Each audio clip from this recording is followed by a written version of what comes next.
شيخنا خصوصا صاحب هذا الكتاب سيدنا الشيخ محمد بن أبو بكر العصفوري ومشايخه ومريده ومعتقده ومحب أجمعين. الله يعلي درجات في الجنة ويعيد علينا من بركاتهم وأسرارهم وأنوارهم وعلومهم في الدين والدنيا والآخرة، وإلى حضرة جميع مشايخنا وعلمائنا يا الله، خصوصا مشايخنا مع kedungan مشايخنا مع pesantren مشايخنا مع الدكرب ومشايخنا أصحاب المعاهد في بلادنا إندونيسيا، خصوصا مشايخنا في جمعية نهضة العلماء خاصة، خصوصا يا الله جميع مشايخ في هذه الولاية كبang وأصولهم وفروعهم وحواشهم، أن الله يعلي درجات في الجنة ويعيد علينا من بركاتهم وأسرارهم وأنوارهم وعلومهم ونفحاتهم في الدين والدنيا والآخرة. الفاتحة. أعوذ بالله من الشيطان الرجيم. بسم الله الرحمن الرحيم. الحمد لله رب العالمين الرحمن الرحيم مالك يوم الدين. إياك نعبد وإياك نستعين اهدنا الصراط المستقيم صراط الذين أنعمت عليهم غير المغضوب عليهم ولا الضالين. رب اغفر لي ولوالدي آمين. بسم الله الرحمن الرحيم. الحمد لله رب العالمين والعاقبة للمتقين ولا عدوان إلا على الظالمين، والصلاة على خير خلقه سيدنا محمد وآله أجمعين. أما بعد. Alhamdulillah, pada malam Senin kita mengawali pengajian rutinitas malam Senin di Aswaja Center Gebang, yang insyaallah akan dibacakan kitab Al-Mawa'id Al-Usuriyah atau yang dikenal dengan kitab Usuriyah. Ini berisi mengenai nasihat-nasihat dan cerita-cerita orang-orang saleh, cerita para sahabat dan orang-orang terdahulu. Ini kitab dikarang oleh seorang ulama besar namanya Syekh Muhammad bin Abu Bakar Al-Usfuri. Langsung saja di hadis yang pertama. Ini tafaulan tabarukan tujuannya ini. Al-hadithul awal. Al-hadithul awal utawi hadis kang pertama. An Abdillah ibn Umar radhiyallahu anhuma qala. An Abdillah saking Abdillah ibn Umar kang dados putrane Umar. Radhiya muga-muga ridhoni sapa Allah Gusti Allah anhuma saking Abdullah ibn Umar. Qala ngendika sapa Abdullah bin Umar Rasulullah sallallahu alaihi wasallam. Qala ngendika sapa Rasulullah sallallahu alaihi wasallam, Kanjeng Rasul sallallahu alaihi wasallam. Ar-rahimuna yarhamuhumur rahman irhamu man fil ardi yarhamukum man fis sama. Al-khabaru bitamamih. Napa dawuhipun Kanjeng Nabi Muhammad sallallahu alaihi wa alihi wasallam, ar-rahimuna utawi wong-wong kang padha duweni welas asih. Yarhamhum iku den welasi ing rahimun sapa ar-rahman zat kang duweni welas asih. Irhamu padha welasa sapa sira kabeh man ing wong apa ing napa mawon fil ardi kang tetep ing dalam bumi. Yarhamukum maka den welasi sapa sira kabeh, maka den welasi ing sira kabeh sapa man wong fis samai kang tetep ing dalam langit. Al khabar bitamami. Hadis kang pertama niki diceritakan saking Abdillah bin Umar. Abdullah bin Umar saking Rasulullah sallallahu alaihi wasallam dari Kanjeng Nabi mengatakan, ini sebagai hadis Rasulullah, ar-rahimuna yarhamuhumur rahman irhamu man fil ardi yarhamukum man fis sama. Itu dari Kanjeng Nabi. Kata Rasulullah sallallahu alaihi wasallam, Orang-orang yang memiliki belas kasihan, yang memiliki sifat kasih sayang, akan dicintai oleh zat yang memiliki segala kasih sayang. Akan dicintai oleh zat yang maha kasih sayang, yaitu Allah subhanahu wa ta'ala. Maka ada perintah dari Rasulullah SAW, irhamu man fil ardi, yarhamukum man fis sama. Irhamu, cintailah apa saja dan siapa saja yang ada di bumi ini. Apa baik, siapa baik. Cintai semuanya. Yarhamukum man fis sama, maka penduduk yang ada di langit akan mencintai kita. Siapa penduduk yang ada di langit? Yang disebut di sini adalah al-malaikah. Bumi punya makhluk, langit juga punya makhluk. Bumi ada isinya, langit juga ada isinya. Kalau kita cinta dengan penduduk bumi, penduduk langit akan ikut mencintai kita. Itu hukum alam. Nah, ada satu cerita di dalam kitab ini yang masyhur, itu cerita daripada Sayyidina Umar bin Khattab mengenai soal cinta dan kasih sayang. Orang itu harus punya jiwa kasih sayang yang tinggi. Maka pada ayat pertama surat Al-Fatihah berbunyi Bismillahirrahmanirrahim. Allah menampilkan, memelihatkan kepada kita sifat Ar-Rahman dan Ar-Rahim, sifat kasih sayang. Yang Allah perkenalkan terlebih dahulu awal-awal kepada kita mengenai sifat Ar-Rahmanir Rahim. Sebagaimana di Asmaul Husna yang pertama disebut adalah Ya Rahmanu Ya Rahim. Wahai zat yang maha kasih sayang. Maka Rasulullah SAW mengatakan kullu imri'in dzibalin la yubda'u fihi bi bismillah fahuwa aqtar. Segala bentuk kebaikan yang tidak diawali dengan kalimat bismillah maka akan kurang barokah. Pengen barokah maka diawali dengan bismillah. Lah, bismillah ini akan nyambung dengan satu sifatnya Allah, dengan satu asmanya Allah, yaitu Ar-Rahman dan Ar-Rahim. Allah punya sifat kasih sayang. Allah punya nama yang begitu istimewa yang di saat disebut akan tumbuh sifat kasih sayang. Nah, maka yang pertama kali Allah munculkan itu adalah sifat Ar-Rahman. Allah itu sangat cinta kepada makhluknya. Coba kita perhatikan di alam dunia ini, siapa yang tidak diberikan rahman oleh Allah subhanahu wa ta'ala? Semua dikasih rahmat oleh Allah subhanahu wa ta'ala. Contoh yang paling sederhana, siapapun, kita ini pasti dikasih alat untuk menikmati apapun yang disuguhkan oleh Allah subhanahu wa ta'ala di alam dunia. Contoh, kita mau makan apa? Allah kasih gigi. Untuk apa? Ngunyah. Gigi ini adalah bentuk rahmatnya Allah subhanahu wa ta'ala. Kita bisa membayangin enggak kalau seumpama kira-kira di dalam mulut kita tidak Allah kasih alat untuk mengunyah segala sesuatu.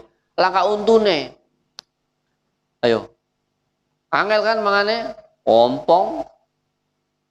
Tapi ketika ada giginya, makan apa? Enak semuanya. Makan tempe, ayo. Makan sate, ayo. Makan sayur, ayo. Semua bisa kita kunyah. Itu adalah bentuk rahmatnya Allah subhanahu wa ta'ala. Maka bentuk rahmatnya Allah subhanahu wa ta'ala, kita harus cintai gigi kita. Bentuk cinta kita kepada gigi kita apa? Kita setiap hari, baik pagi maupun sore, kita disuruh apa? Untuk membersihkan mulut kita. Dengan apa? Sikat gigi. Kalau kita rajin sikat gigi, maka gigi kita akan sehat. Kalau gigi kita sehat, makan apa saja enak. Tapi kalau kita tidak urusan, kita tidak pernah ngurus gigi kita, biarkan saja, sehingga banyak sekali kotoran yang ada di mulut kita, sehingga Pak mengakibatkan banyak sekali virus. Nanti lama-lama akan terjadi yang namanya penyakit gigi. Kalau sudah kena penyakit gigi, ayo mau makan apa? Ya.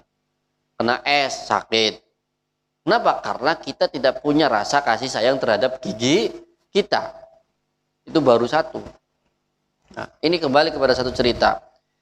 Ceritanya ada seorang sahabat namanya Umar bin Khattab. Tahu kan? Umar bin Khattab ini salah seorang sahabat yang gagah dan pemberani. Yang ketika Rasulullah Shallallahu Alaihi Wasallam berdakwah sembunyi-sembunyi, maka kemudian ketika Sayyidina Umar bin Khattab masuk ke dalam Islam, maka disitulah mulai Kanjeng Nabi dakwah secara terang-terangan. Kenapa? Yang menjadi panglima terdepan, pembela Rasulullah terdepan, yaitu Sayyidina Umar bin Khattab.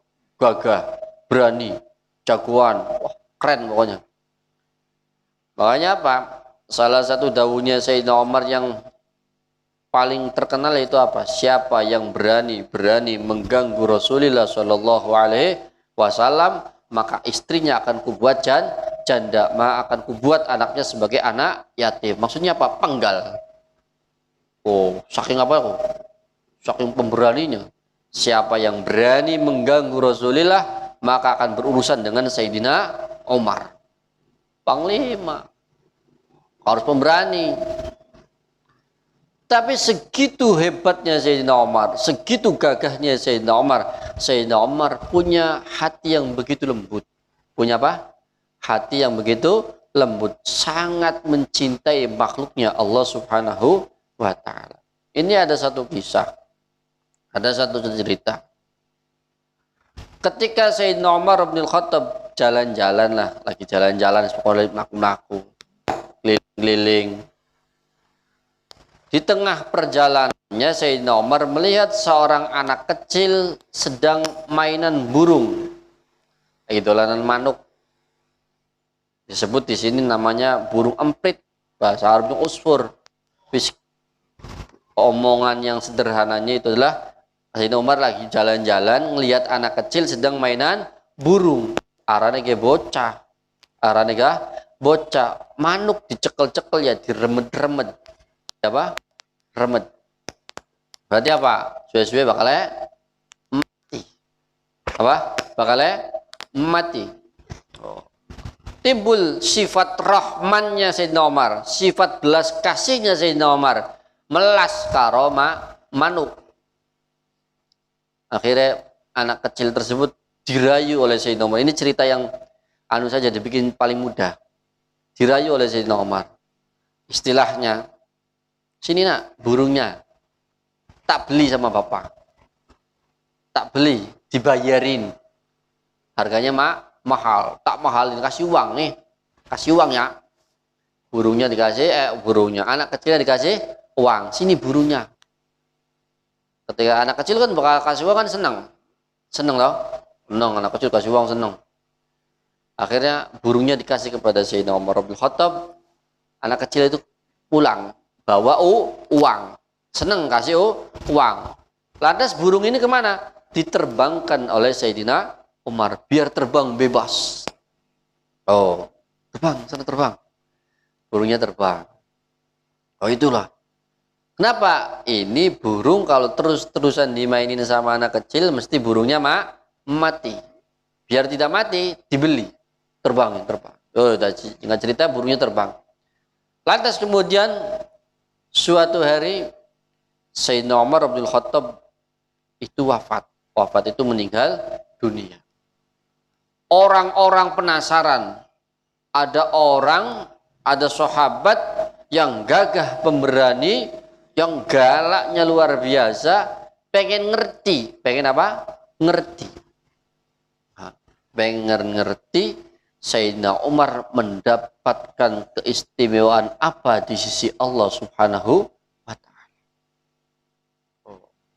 Singkat cerita, ada seorang ulama ngimpi ketemu dengan Sayyidina Umar. Ngimpi. bertanya kepada Sayyidina Umar bin Khattab radhiyallahu taala anhu, "Wahai Umar, ya Amirul Mukminin, wahai Sayyidina Umar, apa yang Allah berikan kepadamu? Apa balasan Allah terhadapmu?" Dapat apa Sayyidina Umar? Apa jawaban Sayyidina Umar radhiyallahu taala anhu? Allah, alhamdulillah, Allah telah memberikan pengampunan kepadaku dan melewati siksa kubur. Sayyidina Umar mendapatkan ampunan Allah dan dilewati oleh siksa kubur. Lantas kemudian sahabat itu bertanya, dengan apa itu semua wahai Sayyidina Umar? Dengan kegagahanmu, dengan keadilanmu, dengan kezuhudanmu, dengan kejujuranmu, dengan ibadahmu. Apa jadi Sayyidina Umar? Enggak. Semuanya bukan. Bukan karena kezuhudanku, bukan karena ibadahku, bukan karena keberanianku, bukan karena kegagahanku. Enggak. Bukan karena itu semua. Lantas, kok bisa engkau diampuni oleh Allah Subhanahu wa taala? Kok bisa engkau bisa terlewati oleh siksa kubur? Dengan apa wahai Umar? Sayyidina Umar cerita. Dulu waktu saya masih hidup, ketika saya sedang berjalan-jalan di tengah-tengah kota Madinah, ketika saya mengelilingi kota Madinah, kemudian saya melihat seorang anak kecil yang sedang menerbangkan sedang mainin burung. Kemudian burung itu saya beli dan saya terbangkan. Udah begitu aja. Maka ketika Sayyidina Umar diletakkan jenazahnya di alam kubur, kemudian orang-orang meninggalkannya satu persatu sudah mulai meninggalkan, datang malaikat hendak menanyakan kepada Sayyidina Umar. Tiba-tiba ada suara, tinggalkan Umar. Dia adalah seorang hambaku yang mendapatkan ampunanku. Tinggalkan Sayyidina Umar. Dengan apa? Sebab dulu Umar bin Khattab memberikan kasih sayang terhadap burung. Gara-gara Sayyidina Umar eman karo manuk, alhamdulillah Sayyidina Umar terbebas dari siksa neraka. Terbebas dari siksa kubur. Mendapatkan ampunan Allah Subhanahu wa ta'ala. Dan banyak cerita-cerita ini. Ada lagi Imam Ghazali, beliau mendapatkan keistimewaan dari Allah Subhanahu wa ta'ala bukan hanya karena ibadah beliau, tidak, tapi karena ada satu amalan Imam Ghazali ketika sedang mengarang kitab, ada satu ekor lalat yang hinggap di tintanya kemudian didiamkan begitu saja. Makanya apa? Kita ini diajarkan oleh orang tua-tua kita melalui hadis Nabi Muhammad SAW. Ini apa? Kita kadang ada yang senang dengan burung, itu, ada yang senang dengan ayam, ada yang senang dengan ikan. Di rumah ada yang senang dengan kucing, kita kasih makan, ya enggak? Apalagi yang di rumahnya punya akuarium, punya ikan, kita kasih makan, diurusin, kotor, dibersihin. Kenapa? Bentuk cinta kita kepada makhluk Allah. Yang punya burung kita kasih makan, kadang dimandiin, ya toh? Itu bentuk cinta dan kasih sayang. Yang punya ayam kita kasih makan, kita urusin, bikin kandang yang nyaman, senyaman-nyamannya agar ayam itu betah. Tujuannya apa? Karena kita cinta kepada ayam. Yang cinta kepada kucing kita kasih makan walaupun kencingnya bau, walaupun BAB-nya bau, walaupun macam-macam, tapi karena cinta kepada kucing kita urusin, kadang dimandiin, ya, bentuk apa? Karena bentuk cinta kita kepada makhluknya Allah Subhanahu wa ta'ala. Apa? Kita cinta kepada makhluknya Allah, Allah pun akan cinta kepada kita. Makanya orang-orang tua kita dulu sing eman karo kewan, kok gak dieman terus sing gawe hewan. Eman karo ayam, sira nggal dua ayam pakani, bae suwe-suwe ayame lemu, nek ayame lemu, ayame disembelih, pangan dewek enak ta beli? Enak. Iku bentuk rahman. Ternak iwak, pakani bae nggal dina, suwe lemu, goreng, enak. Manuk sih priben malih. Manuk pakane ora apa kan ora lekat gede cilik bae. Enak kayak apa? Suarane enak, hiburan. Esuk-esuk titit awan-awan, wah hiburan. Apa bentuk kasih sayangnya kita kepada burung diganti oleh Allah dengan apa? Bentuk suara burung yang begitu indah. Sing kita kok belum bisa niru. Oh, lagi puyang-puyang, ya lagi sumpek-sumpek, manuk moni, enak, ya, senang.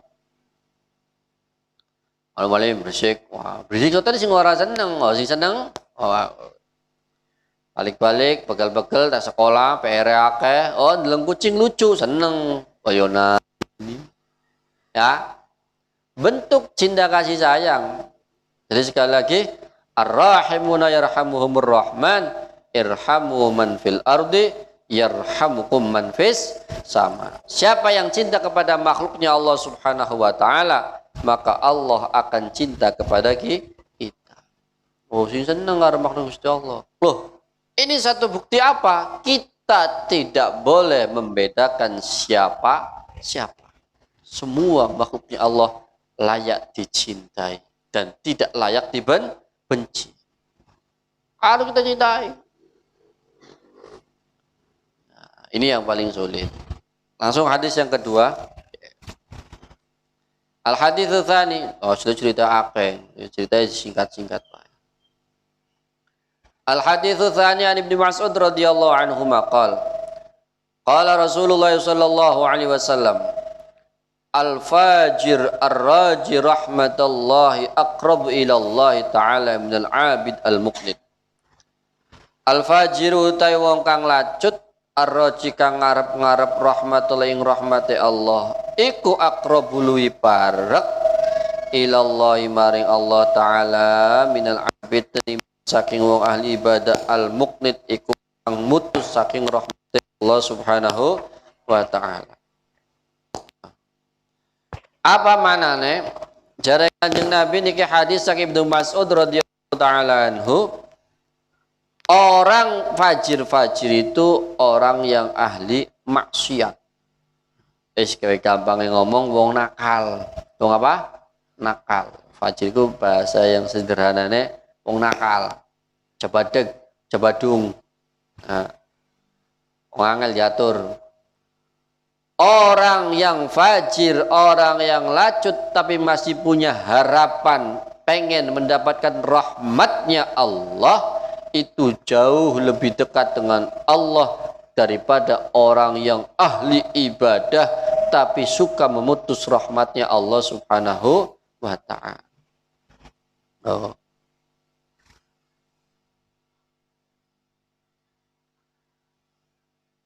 Ini banyak ceritanya. Di dalam ini diceritakan banyak. Dari mulai Bani Israil dan sebagainya. Ini kita cerita yang paling sederhana saja. Ana wong, nah, ini malam pernah cerita. Ya. Contoh. Karena ada orang tetanggaan. Orang apa? Tetanggaan. Yang satu ahli ibadah, yang satu ahli maksiat. Sing sijine rajin sholat, sing sijine males sholat. Umay iring-iringan, parek masjid. Ana wong sing umay pinggir masjid, sing sijine sholat terus, sing sijine jarang-jarang sholat, bahkan ora pernah sholat, kan tidak pernah sholat. Setiap hari Baldina, orang yang setiap hari ibadah, orang yang setiap hari sholat, mulutnya apa? Mulutnya selalu memutus rahmatnya Allah subhanahu wa ta'ala dan selalu mengagung-agungkan amalnya. Wong kok cari wong sering sholat, orang yang setiap hari sholat, orang kok hidup di samping masjid, di pinggir masjid atau di pinggir musola, terus tapi beli pernah sholat. Wong model apa? Wong mengkonon orang begitu pantasnya masuk neraka, gak layak masuk surga. Wong uripe pinggir masjid tapi belum pernah sembahyang. Dari siapa kok? Kata orang yang setiap hari sholat. Orang kayak kita tahu unggal dina sembahyang, unggal dina sholat. Kan belum pernah sholat. Gak ada sedikit pun bakannya, gak ada. Tetapi orang yang gak pernah sholat ini setiap kali melihat orang yang sedang sholat itu nangis hatinya. Apa? Hatinya nangis. Ya Allah, saya pengen sholat kayak orang itu. Apa? Ya Allah, saya pengen sholat kayak orang itu. Nah, saya pengen. Tiap hari. Singkat cerita, orang yang tiap hari sholat ini meninggal. Dan orang yang gak pernah sholat ini meninggal. Dua-duanya meninggal. Tapi yang setiap hari sholat, sebab dia memutus rahmatnya Allah, dimasukkan ke dalam neraka. Dimasukkan ke dalam neraka. Protes, ya Allah, kok saya dimasukkan ke neraka padahal saya tiap hari sholat? Ya, tiap hari sholat, tapi mulutnya selalu memutus rahmatnya Allah Subhanahu wa ta'ala. Makanya hati-hati. Ada lagi cerita banyak. Ada lagi. Ada seorang kiai dan seorang pelacur. Apa aja? Ada seorang kiai dan seorang pelacur. Ceritanya aslinya panjang, cuma disingkat. Nah, sang kiai ini ahli ibadah. Ahli apa? Ibadah. Santrinya banyak. Sang pelacur ini namanya juga pelacur, tiap hari ngelakuin maksiat. Tapi suatu hari, pada malam hari, ada seekor anjing. Apa? Seekor anjing kehausan datang ke rumahnya kiai tersebut sambil menggonggong, pengen minum. Kata kiainya, pergi kamu, jangan di sini. Najis, sana yang jauh, nanti rumah saya najis semua, nanti orang yang mau sholat bahaya, sana pergi. Jing itu akhirnya pergi sambil menangis. Nangis, ya Allah, di dalam hatinya mungkin pengen minta minum saja diusir. Aja pengen minta minum aja diusir, nangis. Ketika nangis di tengah perjalanan ketemu dengan seorang wanita yang baru pulang kerja malam. Melihat anjing yang begitu kehausan, langsung perempuan itu dengan sifat kasihan terhadap makhluknya Allah, langsung apa? Disobek bajunya, nyari air, ditimba, dikasih minum kepada anjing. Dan anjing itu merasa terima kasih. Jadi apa? Ketika meninggal, dua-duanya meninggal, yang kiai masuk neraka, yang pelacur masuk surga. Itu gara-garanya apa? Bukan karena ibadahnya, tapi karena punya sifat kasih. Pokoknya emang punya cupang, punya ikan, dopen. Kembali, kita ini tidak boleh jadi orang yang selalu menyudutkan orang lain dalam hal ibadah. Jangan pernah merendahkan orang lain.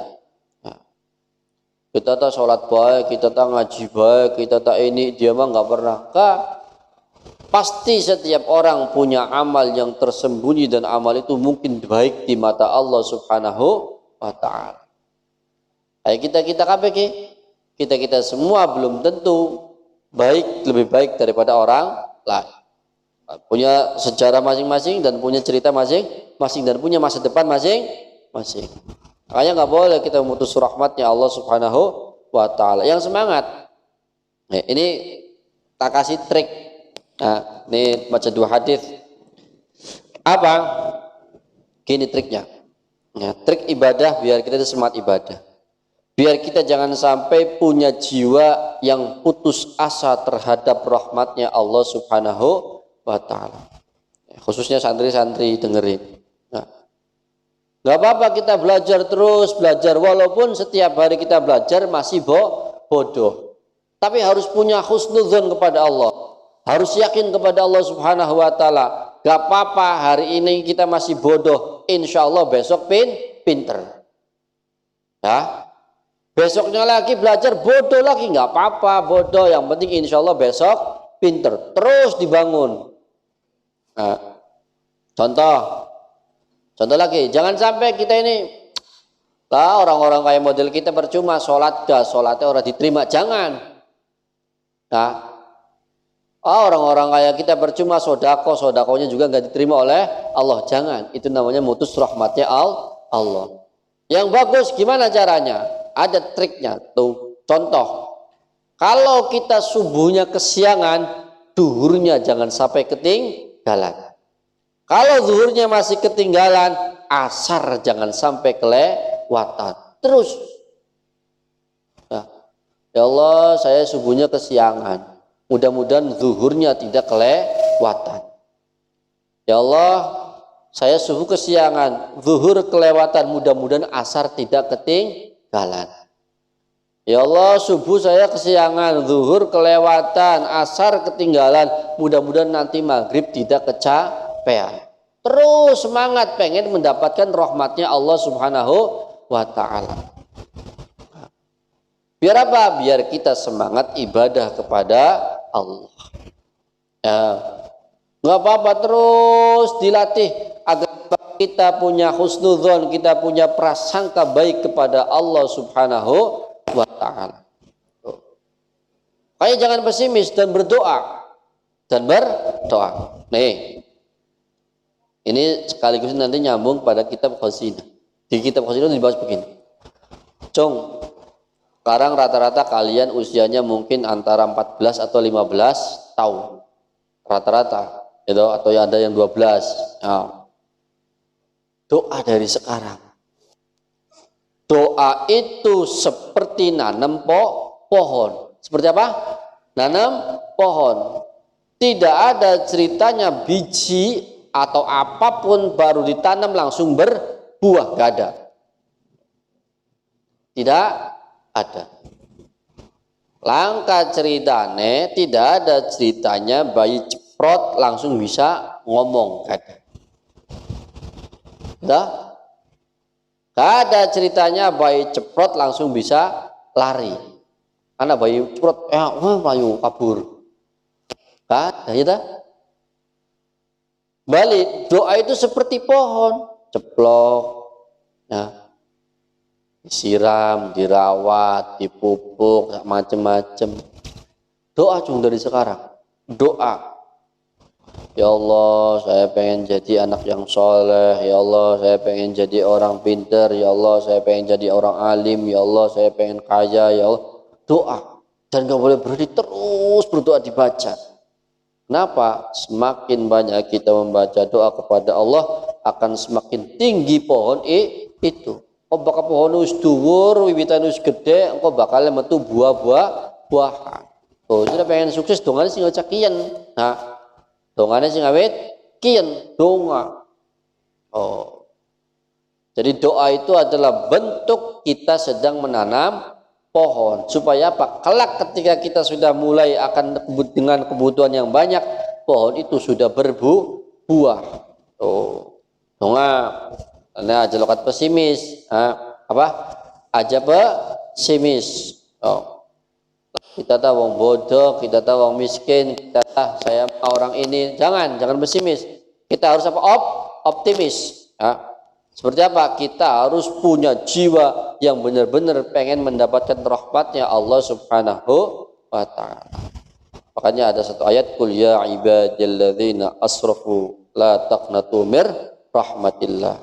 Jangan sampai kita putus dengan rahmatnya Allah Subhanahu wa Ta'ala. Karena apa? Allah selalu memberikan rahmat jauh lebih banyak daripada harapan-harapan kita. Apa bentuk rahmatnya Allah terhadap kita? Ayo, kita mau jalan, Allah kasih kaki. Kita mau makan, Allah kasih tangan, kasih mulut, ya enggak? Kita pengen lihat sesuatu, Allah kasih mata. Kita pengen dengar sesuatu, Allah kasih telinga. Coba kalau Allah tidak kasih telinga, ana suara buruk, orang krungu. Ana suara drum band, orang krungu. Ana suara entut, orang krungu. Oh. Allah kasih mata kepada kita agar apa? Kita bisa melihat sesuatu yang indah. Dalam gunung, dalam laut, dalam macam-macam. Itu bentuk rahmatnya Allah Subhanahu wa Ta'ala. Pokoknya lengkap. Gusti Allah itu lengkap. Nah, ini dari dua hadis ini kalau kita gabung apa? Kalau kita pengen dicintai oleh Allah, kesimpulannya, kalau kita pengen dicintai oleh Allah, maka cintailah semua makhluknya Allah Subhanahu wa Ta'ala. Bukan hanya sesama manusia, tapi semua makhluknya Allah apa saja. Pohon makhluknya Allah, hewan makhluknya Allah. Semuanya. Kita di depan rumah punya tanaman, siram. Kita nyiram, bentuk rahmat. Bentuk apa? Rahmat, karena kita cinta kepada makhluknya Allah. Sirami kembangnya. Mau kembangnya dong karo Gusti Allah, ya Allah, unggal dina tiap hari saya disiram, diurus. Ya Allah, mudah-mudahan orang yang selalu mengurus saya engkau urus. Kamu punya ikan di rumah, kasih makan. Nanti ikannya berdoa kepada Allah, ya Allah, tiap hari saya kasih makan. Mudah-mudahan engkau kasih rezeki kepada orang tersebut agar ia bisa belikan makanan buat saya. Kamu punya ayam, kamu punya burung, semuanya. Dan di hadis yang kedua, kita tidak boleh putus asa. Semangat. Kalau hari ini gagal, besok insya Allah sukses. Kalau hari ini kita masih bodoh, besok insya Allah pinter. Kalau hari ini kita masih nakal, besok insya Allah jadi anak soleh. Terus dipompa semangat kepada Allah Subhanahu wa Ta'ala. Jangan sampai kita ini terlalu pesimis. Kita harus optimis kepada Allah Subhanahu wa Ta'ala. Minta terus kepada Allah Subhanahu wa Ta'ala. Minta. Jangan pesimis. Minta. Pokoknya belajar. Bagaimana apa yang sering Malim katakan, ngomong apa? Kalau wayahnya sholat, wayahnya ngaji, wayahnya makan, wayahnya tidur, wayahnya main game. Aja wayah ngisi nggak main game. Jangan. Aku main game kalah sudah kelalen cemplungna HP ini WC. Wayah belajar. Di saat ibu kita, orang tua kita, ayah kita, bapak kita, merintah kita, ngongkon kita, kita harus siap. Dibantu orang tua kita, untuk gede. Cung tukuna sabrang, cung tukuna sabun, cung tukuna bensin, mangkat. Ketika kita membantu orang tua kita, insya Allah Allah akan memperhatikan masa depan kita. Jadi hadis yang ini, kita tidak boleh putus asa. Kalau besok semua subuh kita kesiangan, duhur tidak boleh ketinggalan. Kalau duhur masih ketinggalan, asar tidak boleh kelewatan. Asar masih kelewatan, nangis kepada Allah. Maghrib jangan sampai kecapean. Terus dipompa semangat. Kalau hari ini kita belajarnya masih bodoh, ngajinya masih angel, apal-apalan ora apal-apal, jangan nangis, minta sama Allah, insya Allah besok pinter, besok apal. Kalau hari ini kita gagal, kalau hari ini kita kalah, besok sukses dan insya Allah menang. Terus begitu. Latihan jadi orang yang optimis kepada masa depan dengan apa? Rahmatnya Allah Subhanahu wa Ta'ala. Lah, pengen mendapat rahmatnya Allah yang paling cepat, apa caranya? Ada caranya. Pengen dapat rahmatnya Allah yang paling cepat apa? Perbanyak baca sholawat. Apa aja? Perbanyak baca sholawat. Nanti kalau kamu nanti ngaji kita Khazinul banyak. Jalan tercepat agar rahmat Allah cepat dan sangat banyak turun untuk kita, jalannya hanya satu, bersolawat kepada Nabi Muhammad. Semakin banyak kita solawat kepada Nabi, semakin banyak pula rahmat yang Allah turunkan kepada kita. Semakin kita sering membaca sholawat kepada Nabi, semakin cepat pula rahmat Allah akan turun kepada kita. Perbanyak baca sholawat. Oh, masih senang sholawatan. Sallallahu Muhammad. Sholat apa saja, sholawatan.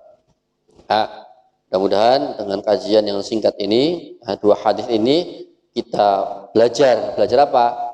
Belajar menambah cinta dan kasih sayang, belajar berusaha untuk menyayangi makhluk-makhluknya Allah. Nanti pulang ke rumah, kita yang di depan rumahnya yang kemarin-kemarin masih malas nyiram bunga, nyiram pohon-pohonan, kita sekarang belajar latihan, pengen belajar mencintai makhluknya Allah. Jadi kalau kalian yang sering ngaji di rumahnya malim siapa, disuruh nyiram tanamannya, ya mau, ya mau, suruh nyapu halamannya mau, bentuk apa? Cinta kasih sayang. Kamu nyiram bunga, bunga itu makhluk hidup. Kamu nyiram pohon, kamu nyiram apa saja yang itu makhluk hidup, punya daun, punya batang, siram akhirnya tumbuh, ada bunganya, ada buahnya. Itu bentuk kasih sayang kita kepada makhluknya Allah Subhanahu wa ta'ala. Yang di rumahnya punya akuarium, kemarin-kemarin nggak pernah diurusin, sekarang diurusin, ikannya dikasih makan, kotor ganti lagi airnya, cuci lagi, ya. Yang kemarin-kemarin padahal di rumahnya, di rumah orang tuanya punya burung, tapi nggak mau ikutan bersihin, ya, bantu kasih minum, kasih makan. Ayah ikut bantu ya, ini saya ngasih makannya. Kenapa? Saya cinta kepada burung. Biar apa? Rahmat Allah turun kepada kita. Nah, mudah-mudahan yang singkat ini mendapatkan pahala yang banyak dari Allah Subhanahu wa ta'ala, dan kita tidak menjadi hamba yang cepat putus asa dengan rahmatnya Allah, tapi malah sebaliknya, kita pengen mendapatkan banyak daripada rahmatnya Allah Subhanahu wa ta'ala. Salli wa sallim daiman ala Ahmada, salli wa sallim daiman ala Ahmada, wal ali wal ashabi man wal ali wal ashabi man qad wahada. Berbarang salli wa sallim daiman ala hamada, salli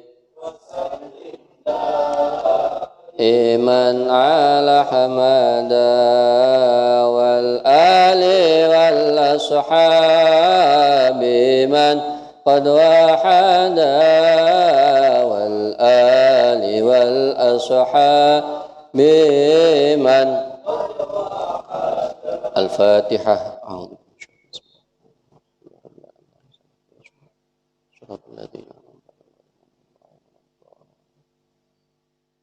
Assalamualaikum warahmatullahi wabarakatuh.